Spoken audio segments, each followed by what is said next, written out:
राधे, आइए जानते हैं पूर्णिमा व्रत की संपूर्ण पूजा विधि। पूर्णिमा के दिन सुबह सुबह जल्दी उठकर तन मन से पवित्र होने के बाद पूजा घर में जाएं और एक चौकी लगाकर उस पे पीला रंग का कपड़ा बिछा दें। अब विष्णु भगवान या सत्यनारायण भगवान जी की जो भी प्रतिमा आपके पास है उसे अच्छे से गंगा जल से साफ करके तिल का आसन देकर भगवान को विराजमान करा दें। और देखिए, गणपति जी के बिना कोई भी पूजा अधूरी मानी जाती है, तो हम गणपति जी और लक्ष्मी जी को भी तिल का आसन देकर विराजमान करा देंगे।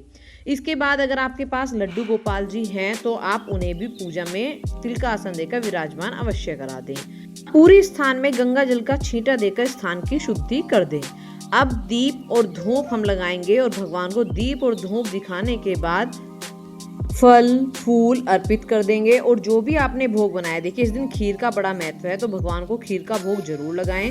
तो आप खीर बनाकर पूजा में जरूर रखें। फल अर्पित कर दें, फूल अर्पित कर दें, सभी भगवान को तिलक कर दें। और देखिए, हम भगवान जी के दाएं तरफ यानी अपने बाएं तरफ जल से भरा हुआ कलश रखेंगे, जिसमें एक सिक्का और हल्दी और सुपारी थोड़े से अक्षत डालकर रख देंगे। अब आप हाथ में जल और पुष्प और अक्षत लेकर व्रत के लिए संकल्प लें। हाथ में ये सब लेने के बाद बोलें कि हे भगवान, मैं आज पूर्णिमा का व्रत रख रहा हूँ और इस दौरान मुझसे कोई भूल चूक हो जाए, मुझे क्षमा करें, मेरे इस व्रत को स्वीकार करें। ये कहने के बाद आपके हाथ में जो चीजें हैं तो उन्हें एक प्लेट में छोड़ दें। अब आप पूर्णिमा की व्रत कथा पढ़ लें और उसके बाद विष्णु सहस्त्र नाम भी पढ़ लें। अगर आप पूरा ना पढ़ पाएं तो आप 2 पेज, 4 पेज, 10 पेज, जितने पेज आप पढ़ पाएं उतने पेज पढ़ लें। फिर सत्यनारायण जी की व्रत कथा के जो 5 अध्याय आते हैं उन 5 अध्याय को भी पढ़ लें। इसके बाद आप 2, 5 या 7 माला ओम नमः भगवते वासुदेवाय नमः की जरूर करें।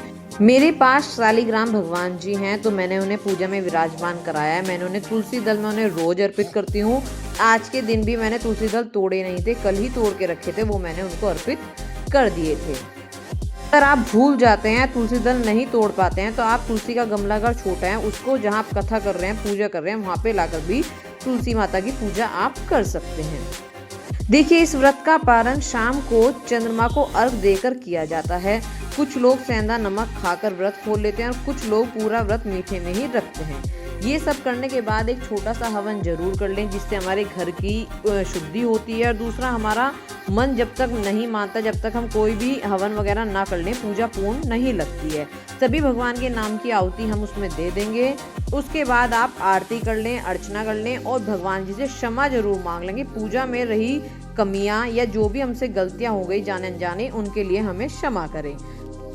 राधे भक्तों, अगर वीडियो अच्छी लगी हो तो चैनल को सब्सक्राइब करना